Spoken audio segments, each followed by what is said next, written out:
자, 미국 증시의 분위기를 생생하게 전해드리겠습니다. 이항영의 월가이드 시간이고요. MTN 이항영 전문위원 함께하겠습니다. 어서 오세요. 네, 안녕하세요. 네. 와, 미국 증시가 뭐 하락하는가 싶더니 또 상승 반전했는데 딱히 이유를 좀 찾기 힘들어서 미국 증시를 어떻게 봐야 될지 궁금하더라고요. 지난 주말 워낙 또 충격적인 하락이 네. 있었고요. 특히 지난 한 달만 보더라도 좀 역사적으로도 순서를 매길 정도로 큰 폭의 하락했기 때문에 오늘도 사실 뭐 떨어졌었죠. S&P 500이 연중 최저치까지 갔던 데에 대한 어찌 보면 자연스러운 반등 정도로 이해하시면 될 것 같고요. 말씀하셨던 대로 굳이 뭐 특별한 이유를 찾을 길은 없다라고 저는 이해를 하고 있습니다. 10년물 금리는 드디어 3.0%를 돌파했습니다. 이게 좋을 리가 없는 거 아닙니까? 금리가 네네. 올라가는데 결국 그렇지만 전체적으로 보면 시장은 많이 떨어진 거에 대한 자연스러운 반등 정도라고 이해하시는 것이 지금 시점에 맞을 것 같고요. 섹터별로 보면 커뮤니케이션 서비스, 이민소비재, 기술주 등 하락을 주도했던 것들이 오늘 좀 반등폭이 컸고요. 거기다가 유가 야금야금 올라가고 있는 거 아닙니까? 107달러, 108달러 이렇게 가다 보니 에너지가 또 반등하는 모습이 있었습니다. 반면에 그동안 선방해왔던 것도 올해 들어서 상대적으로 선방했던 부동산, 유틸리티, 필수 소비재 등이 하락하는 모습을 보여줬습니다. 지금 보여드리는 그림이 유가랑 이제 금리 이런 것들 계속 보여드리고 있는데요. 10년물 금리가 말씀드렸던 대로 2018년 이후 처음으로 장중에 3.0%를 넘어섰습니다.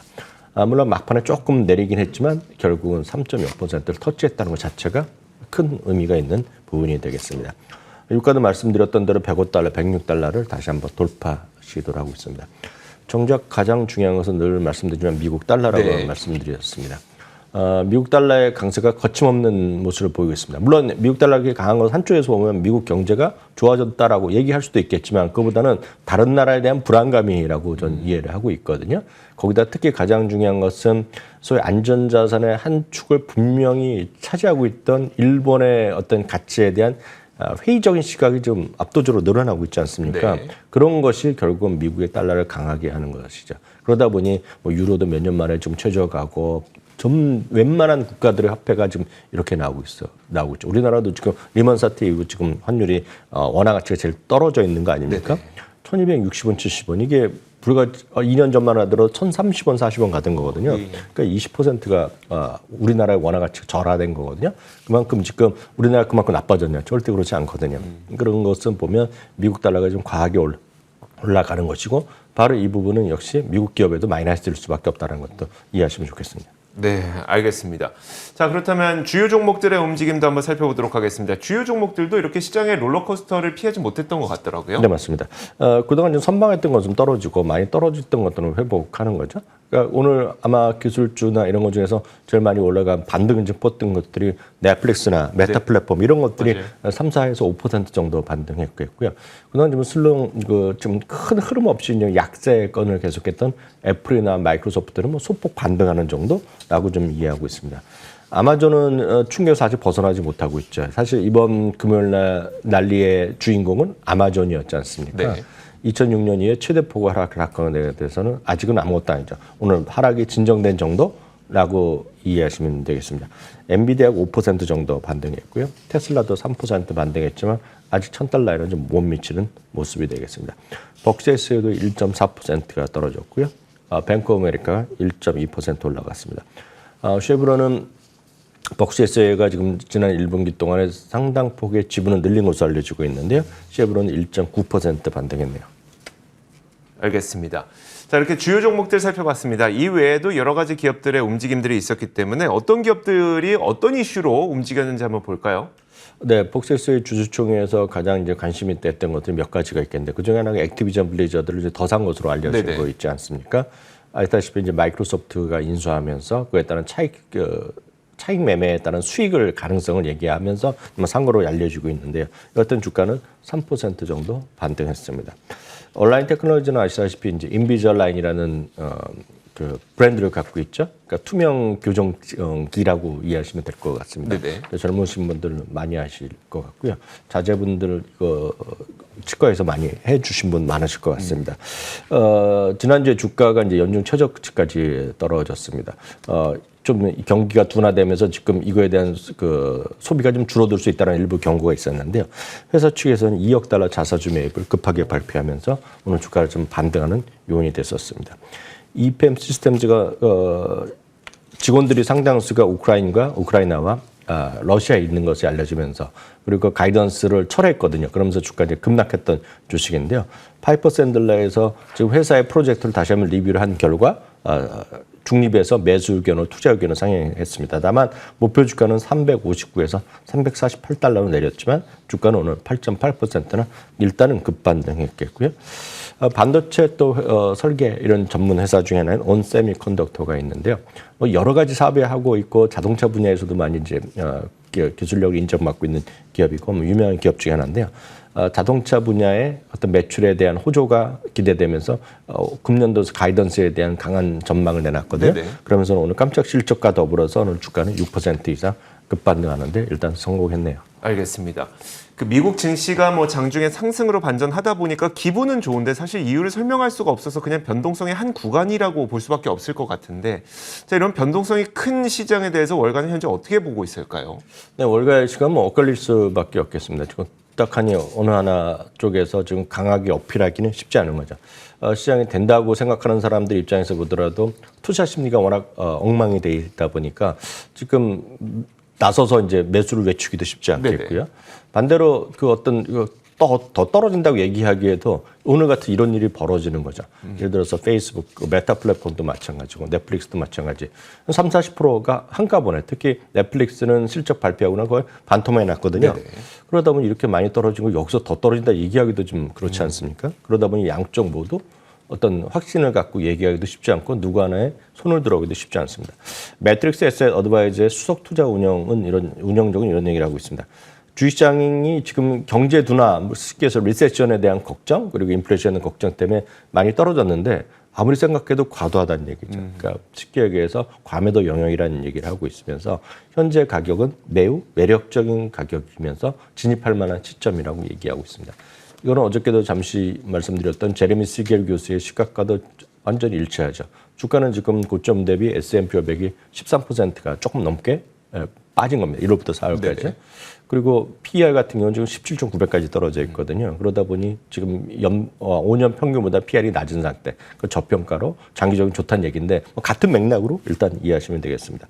반면에 트리스트 어드바이저 서비스의 수석 투자 전략가인 키스 러너, 뭐 워낙 유명한 분인데요. 이분 이거 절대 잘못됐다는 얘기죠. 그래서 그런 시각이 틀렸다는 얘기하고 있는데요. 오늘 같은 경우도 마찬가지. 낙폭 과대에 따른 짧은 랠리 언제라도 있을 수 있다는 것인데요. 이거는 생명력이 짧을 수밖에 없다는 얘기하고 있고요. 주가는 추가 하락이 불가피하다는 얘기하고 있고요. 추가 하락한 이후에는 제가 이제 풀어서 설명하면 우리나라 말로 제가 번역을 해두면 가격 조정 다음에 기간 조정이거든요. 그렇죠. 그래서 이번 얘기는 상당 기간 좀 바닥을 다지는 그런 기간이 필요하다. 그러니까 시간이 걸릴 수밖에 없다. 주가는 더 떨어질지 모르겠으나 쉽게 해서 바닥을 다지는 기간 조정이 필요하다. 그런 식의 얘기를 하고 있다라고 이해하시면 되겠습니다. 알겠습니다. 자, 이렇게 뭐 여러 가지 어려운 것들이 있지만 많은 분들이 그래도 기대하고 있는 거는 요즘에 바로 옆에서도 전기차들이 많이 증가하고 있으니까 이쪽은 계속 성장하는 것 같다는 느낌도 아마 체감을 하고 계실 것 같거든요. 그런데 이와 관련된 흥미로운 그 ETF 상품이 출시됐다고 해서 어떤 ETF일까요? 네, 맞습니다. 요즘 보면 말씀하신 대로 우리나라에서도 그 전기차가 많이 보일 겁니다. 지금. 왜냐하면 전기차에서 제일 인기 있는 소위 테슬라요. 테슬라가 작년에 그 브랜드로 보면 외국 수입차 중에서 2위로 많이 팔린 거 아닙니까? 지금도 보면 모델 3, 모델 Y 같은 경우 작년에 사신 분은 웬만하면 팔면 네네. 그 가격 이상 받는 걸로 알고 맞아요. 있거든요. 그러니까 상당히 많이 인기가 있는데 인기가 있는 만큼 그만큼 소재나 이런 것들, 그래서 배터리 소재가 됐건 알루미늄 소재가 됐건 수많은 각종 소재들이 값이 올라가는 거죠. 그러다 보니 이제 일론 머스크가 자기는 값을 올리고 싶은 마음이 없는데 올리고 싶지 않은데 워낙 값이 올랐다는 걸 얘기하고 있죠. 그래서 자기도 보면 리튬 관련된 걸 사업에 직접 투자할 마음도 있다는 것을 넌지시 비친 적도 있지 않습니까? 그래서 관련 기업들이 좀 움직인 적도 있는데 그래서 여러 가지가 있습니다. 그래서 이 전기차나 소재나 이런 데 관련된 것들에 투자하는 방법들을 얘기하는 사람 많이 있는데요. 이번에 인베스코라는 곳에서 인베스코는 여러분들 아시는 소위 QQQ를 운영하는 회사가 되겠습니다. 그래서 세계 자산운용사 3위 회사인데요. 여기서 이제 전기차에 필요한 다양한 소재 있지 않습니까? 멀티리얼들이죠. 그 소재, 메탈 이거에 딱 집중해서 투자하는 ETF를 출시했습니다. 딱 거기에 들어가는 소재가 되겠는데요. 실제로 보면 알루미늄이 들어가고요. 구리가 들어가고 니켈, 코발트, 아연, 철강석이 딱 6개가 들어갑니다. 흥미로운 것은 많은 분들이 리튬을 얘기하는데 리튬이 필요한데 리튬이 여기 안 들어가 있습니다. 지금. 왜냐하면 리튬이 자기네가 말해서 아직 유동성이 샀다 팔았다 ETF는 샀다 팔았다를 해야 되는데 그 샀다 팔았다 할 때 그런 유동성이 부족하다는 겁니다. 그래서 지금 당장은 안 들어가 있고 이제 차차 유동성이 확보되면 포함될 여지는 안겨놨지만 일단은 알루미늄, 구리, 니켈, 코발트, 아연, 철강석 이 6개 일단은 포함돼 6개를 갖고 지금 들어갑니다. 그래서 심볼 자체는 그냥 전기차 EV가 들어가고 네. 그 메탈에 MT가 들어갑니다. 그래서 EV, MT란 ETF 출시해서 수요일부터니까 한국 시간을 보면 수요일 목요일인가요? 네네. 목요일 날 밤부터 한국 시간을 보면 거래가 될 수 있다라고 이해하시면 되겠고요. 전체적으로 보면 이 구성으로 보면 지금 보면 니켈이 36%, 구리가 27%, 알루미늄이 18%, 코발트가 9.5%, 철강석이 8.1% 이렇게 포함되어 있네요. 네, 알겠습니다. 자, 이렇게 ETF까지 소개를 받았고요. 어제도 S&P 500 지수가 1월부터 4월까지 급락한 이후에 과거 통계를 보면 또 시간 지나면 좋아지더라라는 통계를 보여주셨거든요. 하지만 그래도 시장에 이렇게 변동성이 계속 생기다 보니까 안심이 안 되는데 오늘 좀 어떤 내용을 소개해 주실까요? 네, 뭐 거의 비슷한 얘기지만 1950년 이후만 보면은요, 미국의 중간 선거가 있는 뭐 실제로 지금도 올해 같은 경우인데요. 미국의 대통령 아시다시피 4년 임기 아닙니까? 네. 축제가 있을 것이고 그다음에 2년차, 3년차, 4년차가 있는데요. 특히 2년차 지금 중간 선거가 있는 해의 평균은 고점 대비 17.1%가 하락하더라는 얘기입니다. 이건 여러분들 보시는 거의 두 번째 화면이가 되겠고요. 파란색이 고점 대비 하락폭입니다. 17.1%. 지금이 딱 해당되는데 지금 13%가 떨어진 거거든요. 그러니까 그 정도라고 보셔야 되겠고요. 그럼 이제 문제는 그 이후의 반등인데요. 그 이후의 반등은 32%의 반등이 있었다는 거죠. 물론 이게 과거의 통계일 뿐이기 때문에 앞으로를 우리가 설명할 수 없으나 이 17% 떨어진 거, 뭐 10% 떨어진 거가 평균적으로 늘상 있는 일이라는 거 제가 강조드리고 싶은 거죠. 이 보시면 1년차, 2년차, 3년차, 4년차 평균이 한 13.5% 정도 나오거든요. 네네. 항상 있는 일입니다. 그래서 지금이 물론 2월 달도 한번 이렇게 급락이 있었고 또 4월 달에 급락이 있어갖고 야 진짜 무섭고 미국 이번에 또 다르다라고 우려하시는 목소리가 계십니다. 특히 이제 주린이 분으로서 서학개미로서 특히 이제 작년 말부터 새로 네네. 들어오신 분은 좋은 적을 볼 그런 못 봤잖아요. 그쵸. 그래서 야, 이 미국 시장도 큰일 났다고 그러지만 그런 분들은 한 3, 4년 전부터 미국 주식 해보셨던 주위 분 혹시 계시면 한번 물어보시기 바랍니다. 어땠는지.